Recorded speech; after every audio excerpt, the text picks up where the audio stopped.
isaga oo 18 sano jir ah ayuu xabsigan galay, laakiin maanta oo uu 56 jir yahay ayuu dib u arkay iftiinka cadceedda.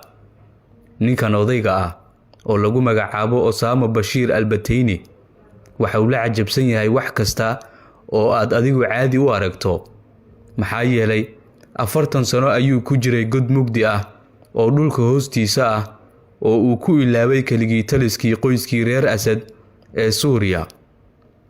adduun iyo waayihiisa waa nin moog xaaladihii isbedbedelay tan iyo 1980kii.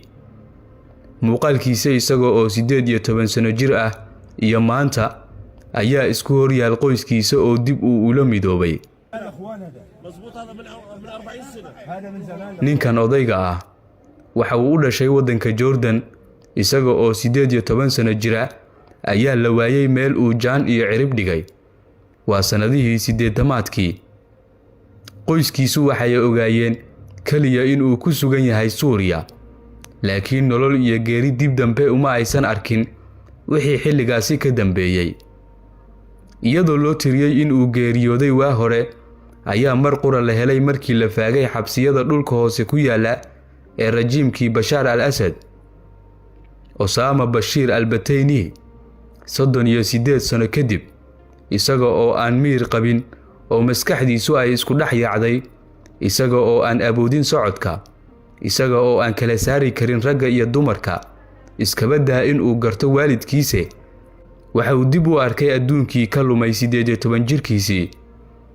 waxa uu ka mid ahaa kumanaan maxaabiis ah oo jirdil iyo tacaddi iyo falal ka baxsan bani aadamnimada uu u geystay nidaamkii galbaday ee al-Asad. godad aan horay loo arag oo dhulka hoostiisa ah ayay ku riseysnaayeen sanado badan. waxaase la yaab leh maxaa dadkan dhammaan miirkoodu u lumay.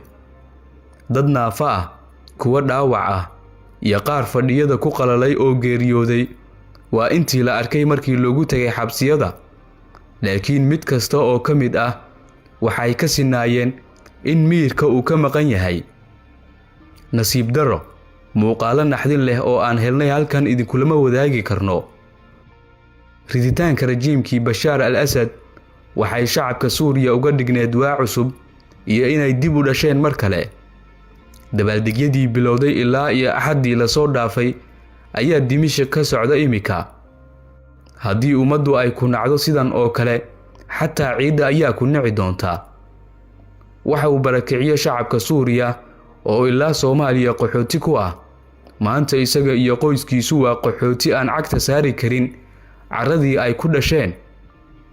ninkan u dhashay waddanka Jordan iyo kumanaan aan la xusi karin dulmiga aad u geysatay ayaa ku eersan doona labada daarood. nin walba oo awood wax ku dulmiya sidaas ayaana u dambeyn doontaa. bal adigu aragtidaada hoos nagula wadaag, muuqaalkana laag saar oo sii sheer garee.